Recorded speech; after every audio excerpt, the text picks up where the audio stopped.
예, 반갑습니다. 우리는 칼빈의 기독교 강요 3권 2장 믿음에 대해서 탐구를 하고 있습니다.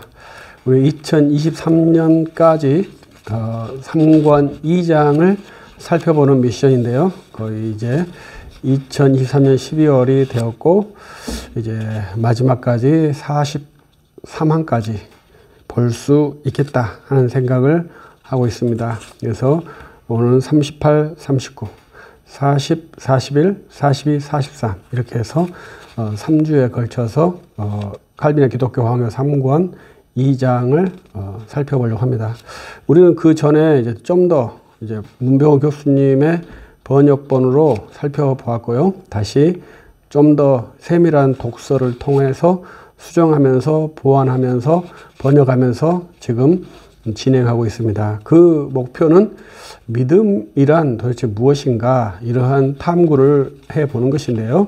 지금까지의 결론은 믿음은 어떠한 것으로 명제로 정확하게 규정하진 않았다. 이러한 것이 하나의 답인 것 같아요. 루터나 칼빈도 믿음을 명제로 답을 내어놓지는 않았고요. 청교도 신학자들도 믿음이라는 것을 정의하기 위해서 방대한 양의 내용을 진술했는데 이러한 것의 공통된 특징은 한 문장으로 된 명제로 믿음을 무어라 규정하기가 쉽지 않다. 이렇게 결론을 할 수 있겠습니다. 그래서 마지막까지 칼빈의 3권 2장을 살피면서 믿음을 살피고 있고요. 이제 그 주일 오후 설교 때 다시 이 기독교 강요 3권을 리뷰하면서 믿음을 좀 정확하게 이해를 해보려고 합니다. 이 과정이 얼마나 되는가요? 약 2년 정도 시간, 2, 3년 정도의 시간이 소요되고 있습니다. 칼빈의 기독교 강요 3권 2장을 이해하는데 2, 3년의 시간이 소요된다. 이렇게 이해를 하면 좋겠습니다. 이것을 뭐 빨리 이해할 수도 있는 방법도 있겠죠. 그것을 하기 위해서는 협업이라는 과정을 통하면 좀 더 빠르게 이해할 수 있게 될 것입니다. 그러나 이제 현재는 저 혼자 진행하기 때문에 오랜 기간 동안 시간이 소요됩니다. 그래서 이러한 것을 우리들이 훈련할 때 어떠한 논제를 놓고 훈련할 때 속단하는 것이 금물이다 라는 것이 신학훈련에 나오게 됩니다. 그래서 신학은 굉장히 겸손하고 인내가 있는 상태로 진행을 해야지 경솔하고 경박한 자세로 신학하는 것은 아주 좋지 못한 태도라고 볼 수 있겠습니다. 우리는 이제 칼빈의 기독교 강요 3권 2장 38항과 39항을 이제 살펴보려고 하는데요. 38항은 스콜라주의의 교리와 하나님의 은혜의 믿음 교리라 이렇게 정의를 했어요. 문병호 교수님은 공로에 기초한 추론이 아니라 은혜에 기초한 믿음의 확실성 이렇게 정리를 했습니다. 그래서 스콜라 신학은 공로 신학이고 우리 개혁파 신학은 은혜 신학이다. 이렇게 대조를 시킨 것이죠. 칼빈도 그러한 이유로 대조를 시켰는데요.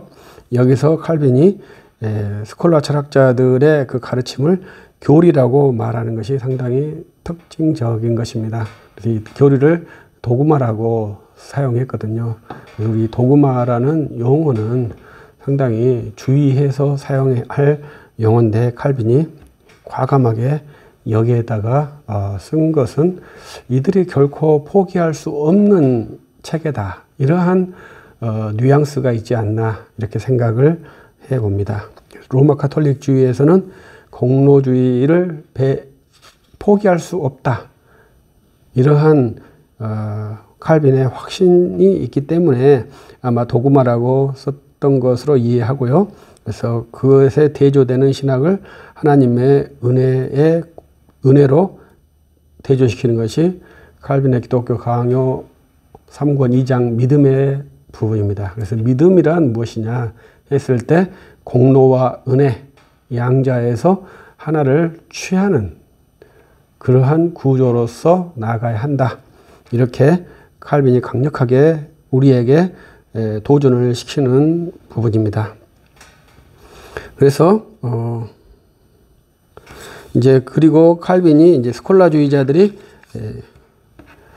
전도서를 왜곡하면서 공로주의 신학을 형성시키는 것에 대해서 제시를 하고 있습니다. 그래서 신학이라고 하는 것은 성경 본문을 해석하는 것인데요.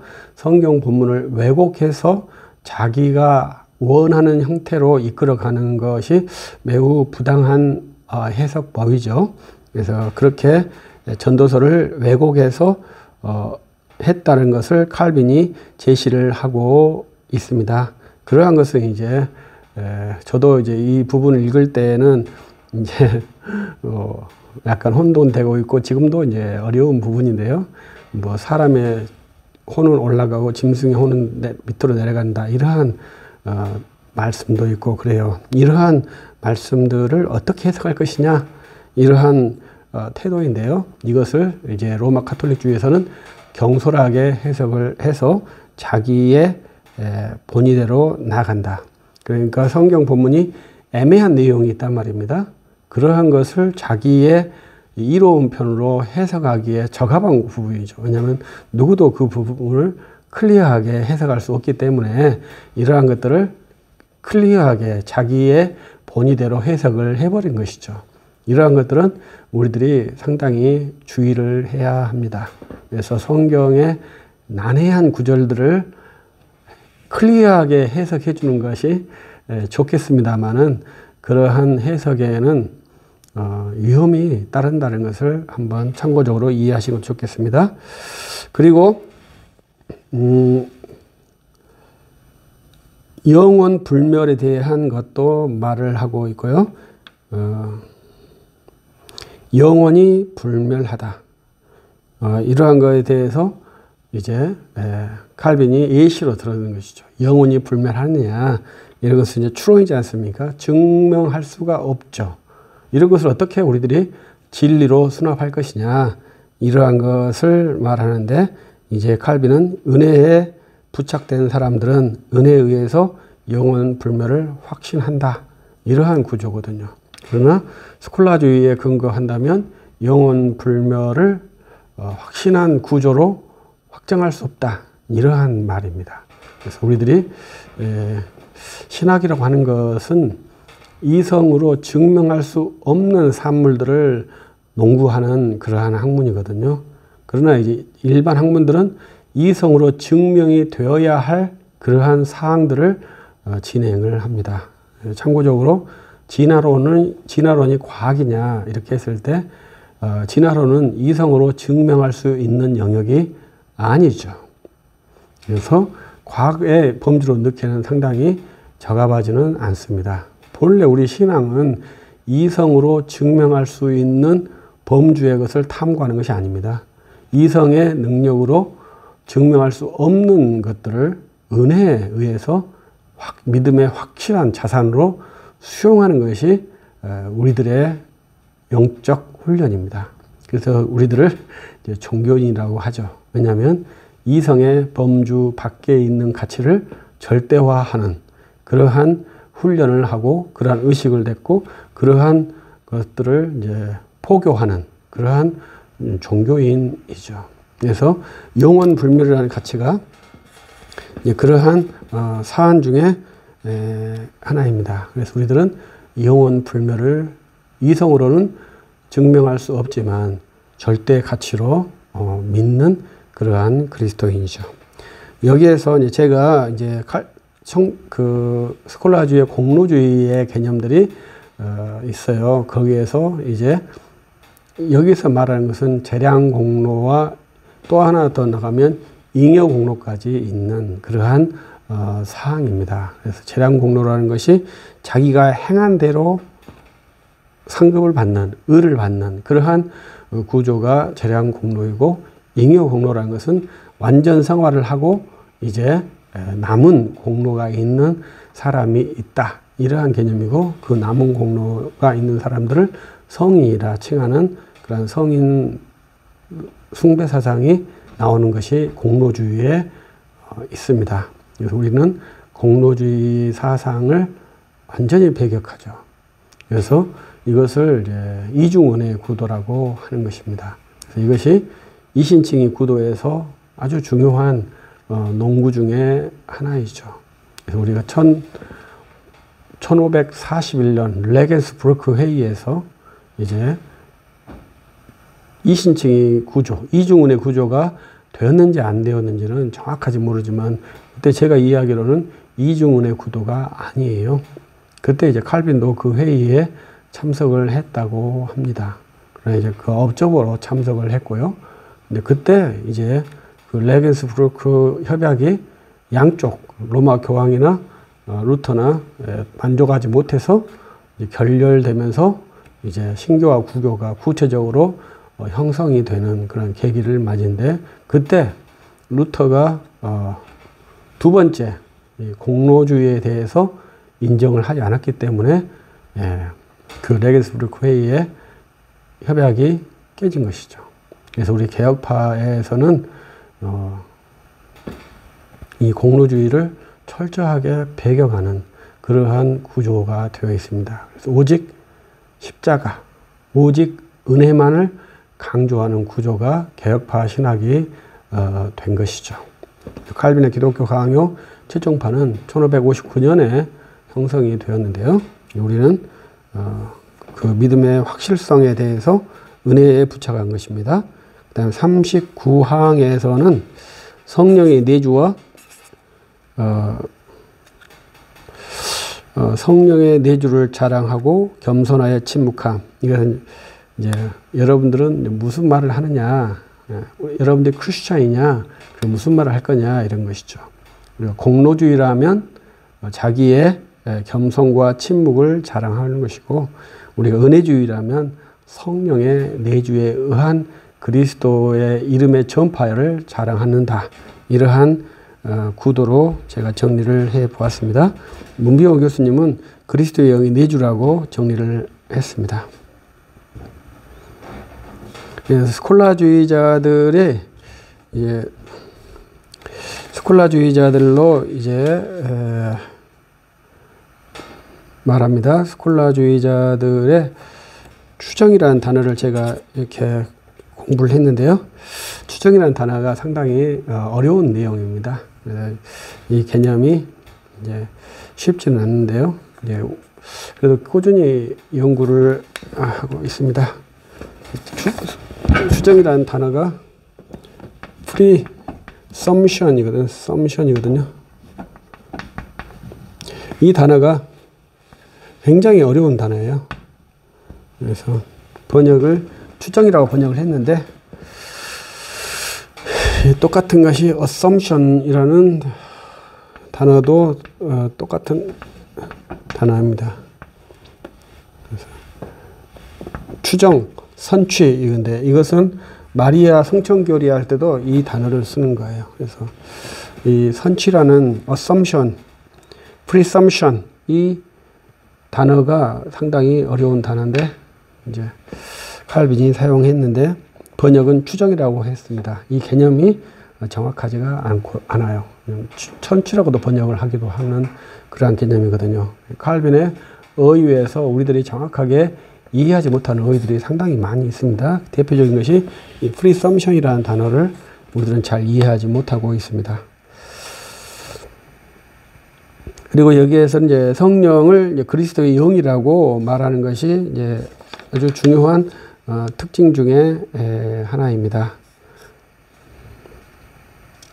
그래서 기독교는 그리스도의 영이다. 이렇게 갈라디아서에서 아주 선명하게 말하는 것이죠. 너희가 어떻게 성령을 받았느냐? 그리스도를 믿음으로 받았느냐? 율법을 지킴으로 받았느냐? 성령을 받은 방식을 따라서 살라. 이것이 갈라디아서의 중요한 내용이죠. 그것이 곧 기독교라고 칼빈이 이제 로마서를 통해서 제시를 하고 있습니다. 그래서 우리들은 성령을 받은 사람이다. 이러한 것을 칼빈이 주장을 하고 있습니다. 그래서 저는 우리가 칭의 논쟁을 할 때 참 안타까운 것이 성령의 내주에 대한 논의가 없더라고요. 그래서 중요한 것은 성령의 내주가 중요하거든요. 우리가 의를 받았느냐, 의를 어떻게 받을 거냐, 이런 것은 뭐 논의할 수 있지만 가장 확실한 지식이 뭐겠습니까? 성령이 너희 안에 거하시느냐, 이거거든요. 너희가 성령을 받았느냐, 이런 거거든요. 너희가 회심 체험을 했느냐, 이게 아니라 너가 성령을 받았느냐, 어떻게 성령을 받았느냐, 이게 갈라디아 교회에 사도 바울이 던진 그러한 도전적인 질문이지 않습니까? 그래서 우리들은 성령을 받은 것은 예수 그리스도를 믿음으로 성령을 받았습니다. 이걸 정확히 믿고 고백을 해야 하는 것이죠. 그러면 그 믿음대로 살라. 이것이 이제 성경의 가르침이죠. 그래서 기독교의 영광이란 무엇이냐? 신자의 인내와 신자의 겸손이 기독교의 영광이 아니라 성령이 기독교의 영광이다. 이렇게 칼빈이 제시를 하고 있는 것입니다. 성령이 우리 안에 내주하면 어떤 현상이 일어납니까? 하나님을 아버지라고 부르고 또 예수 그리스도의 이름을 영화롭게 하는 일을 성령의 내주로 합니다. 그래서 우리는 첫 번째, 성령이 내주하시면 하나님을 아버지라 부른다.